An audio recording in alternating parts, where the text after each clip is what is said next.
Hello and welcome to Women in the Coaching Arena podcast. I'm so glad you're here.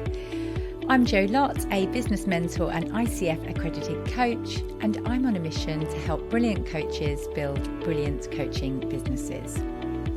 In this podcast, I'll be sharing honest, not hype, practical and emotional tools to support you to make the difference that you're here for. Hello, welcome to the 21st episode of Women in the Coaching Arena. I'm so glad you're here. I've been away on an amazing 3-day yoga retreat, so feeling very relaxed and reflective for this episode. First, I wanted to let you know that I am running a competition to win a one-to-one coaching session with me, which is priceless because I don't sell one-to-one coaching sessions outside of my program. So to enter, please leave me a review and rating. If you are an Apple podcast listener, drop me a line if you've done this and I will put your name in the draw, and I'll be drawing it mid-August to see who wins the one-to-one session. I would love to meet you and help you to move forward on whatever you choose to bring to the session. It makes such a huge difference for those considering whether to listen to the podcast. So let's talk about my learnings from launching a group program. It's the best thing I have ever done in my business, and many coaches tell me it's an aspiration for them. So here are my learnings from launching my group program, which has been running for 2 years solid now, and it's an evergreen model, so you can join at any point. So I have learned a lot, I've refined my process, and I always continue to refine as I grow, as I learn. I'm involved in masterminds and other group programs myself, so I get to see the best of everything and bring it all into my program.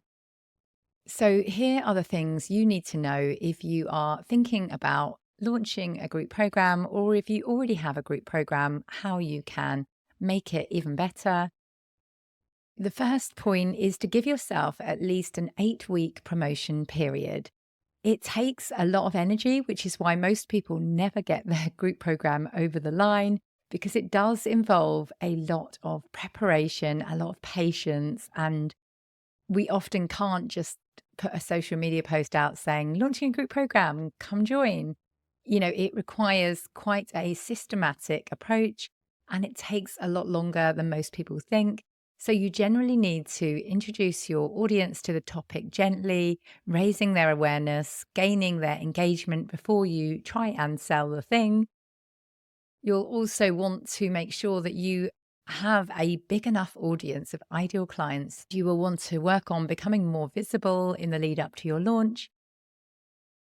You are likely to need to create an event such as a webinar or 5-day challenge, or some sort of way of them being able to get to know you further. So you will want to map out that launch really thoroughly. If you want a September group program launch, you will have needed to really be prepping well before the summer. The second thing you will want to know is about creating a clear program promise. Niche matters a lot more in group programs, so it's vital in your business, but for a group program, it's even more vital. You need to be able to create a space for people where they are amongst others similar to them. So the first group program I ever joined when I was 6 months into business was actually not that effective because it was for general entrepreneurs. So I was on this program with people who were creating handbags and running IT companies, a really diverse range of industries that we just didn't have the same stuff in common. Like, for example, running an online business, which is pretty much what I do, versus a product-based business like making handbags. They're just such different businesses that we're less likely to share the same values and all of that stuff. So that's why when I created my own group program, and it was a real struggle to do, but I did niche down to coaches because I wanted to know that you would be amongst people who really get what you are about. They have shared values, a shared mission, and shared challenges. So that really creates an outstanding group program. So do really think about who your ideal client is and fill your group with those amazing people. Next up, create a clear program promise. Most coaches I talk to talk about the topic. So, for example, helping people to stop procrastinating or to build more focus or to gain more confidence. And all of those things in themselves are not urgent enough. So you may struggle to get enough sign-ups to a group program based on that as a goal. I've learned that you really need to get to their real goal. So, for example, if they stop procrastinating, what would they do? Launch a business, get a promotion? What is that tangible difference that it could make in their life? That is the thing that people will pay for when it comes to a group program. So that needs to be the promise that you use to sell your program. And if the word promise sounds scary, yes, it certainly does. But we're thinking about your top client, what they could actually achieve if they were to show up and put in the work. So, we are not going to inspire many people to take action if, for example, we are advertising a gym and we're saying, come to this class, you might get fit. We would be like, forget it. I want to know that I'm going to get fit. So, 3, know the average stats. So, most people try to jump to group well before they are ready. If you are struggling to get one client, you are going to really struggle to get 8 clients in one go. And you might think, well, the program is way cheaper. Loads of people don't want to buy one-to-one because it's too expensive. So I'm just going to create this cheaper thing and I'm going to fill it that way. But my learning is through doing this myself and working with coaches to help them launch their group program, it just doesn't work. It doesn't matter how much it is. It could be £50, but you can still find it a struggle to fill that group program if you haven't done enough work before your launch, if you haven't got a clear offer that you have validated that people actually want, if you haven't got the audience size to be able to fill a group and run a group yet. Because the average conversion rate from a webinar or challenge is 1 to 4%. So on average, you would need to have a big enough audience to aim to get approximately 100 people to your webinar to be able to effectively get, say, 1 to 4 people to say yes to your group program. So as you can see, you do need a lot bigger audience than you may think to effectively launch a group program. A great way to start, though, is if you know people in your network who want your group program, you can do a pre-sale. So you gain confidence knowing that, say, 2 or 4 people have said yes. So you can go into your launch period with confidence, knowing that you will still be able to run your group program. My 4th point is about delivery. You will want to create an amazing interactive learning experience that people want to show up at, a space where participants gain valuable insights from their peers as well as their own reflections. So there is a skill in holding that space, encouraging sharing, mutual accountability, and to really gain a sense of community that sticks for the long haul. So I have done that super well, even if I do say so myself, in my program. I mean, I am super jealous of the relationships that people have, and they've stayed in touch for years after being in the program and have gained so much from each other that it's just an absolute pleasure to see.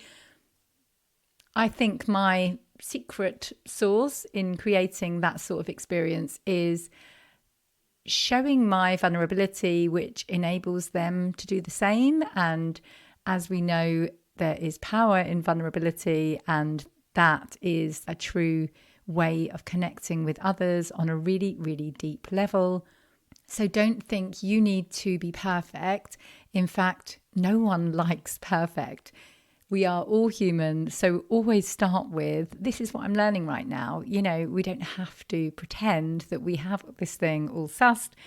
My group have loved it when I've tried things and they've gone wrong. Like I tried one week to put music on and say, this is what I thought we'd do this week. And no one could hear the music other than me dancing on my own. But somebody in the group literally said, can I just congratulate you and say thank you for being an amazing role model for the fact I'm about to go into my group program. And we all love you for what just happened. So again, don't worry about being perfect. You are perfect just as you are. Your onboarding experience is super important. So they rave about you and refer you to their friends. It's at that point that people often get regrets, I suppose, after joining. You know what it's like, you pay the money and then you start thinking, God, did I really need that? Why did I do that?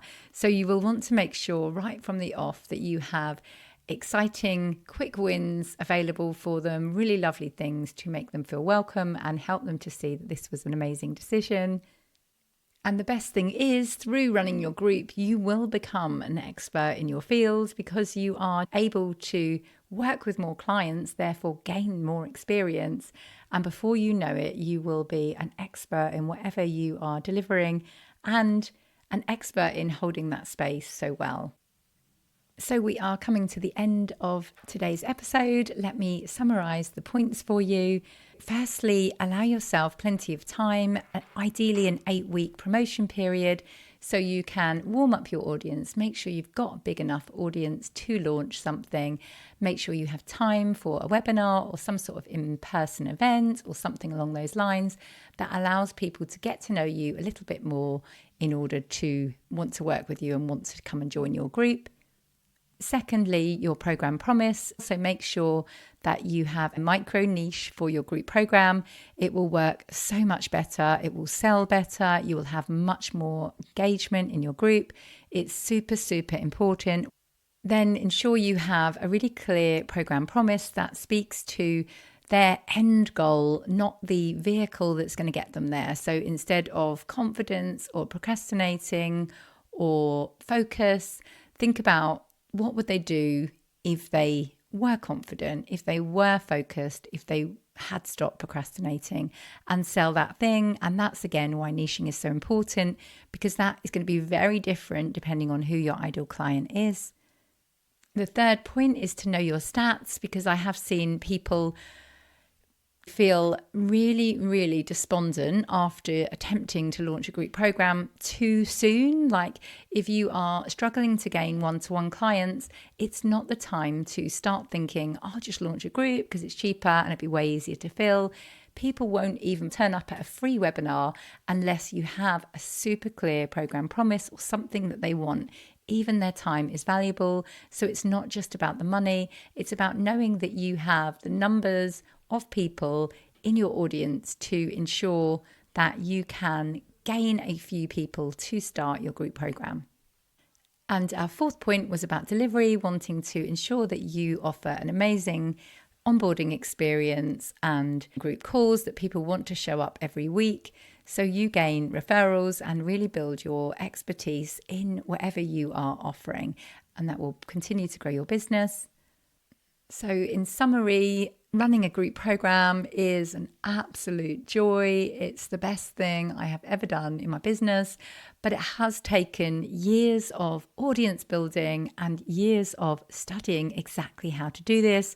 I've been part of loads of group programs and masterminds myself to learn actually how to run a group program and how to create an amazing experience, but also just general other business building programs, which has really helped because you see the inside, you get to see what you like, what you don't like, what you do differently. And that really helps you to shape your own group program too. I know lots of my clients have been able to go on and launch a group program using mine as an inspiration. So it's not kind of something you can usually whip up without much thought. But saying that, you will never feel ready. It is a big project. It is going to take determination. So set your date, map out 8 weeks back from that, and literally start thinking, okay, if this were my ideal client I wanted in my group, what sort of thing would I need to start talking about? What sort of audience do I need to start growing in order to be able to fill that group program? So good luck. I would love to hear if you do launch a group program, and I hope this episode really helps you to create an amazing experience for your clients. I am considering running a specific program on creating, launching, and delivering an amazing group program. So If there is enough interest, I will do that in September. So do drop me an email mentioning group program if you are interested, and then I will create something and get in touch with you, and you can see if you would like to join at the time.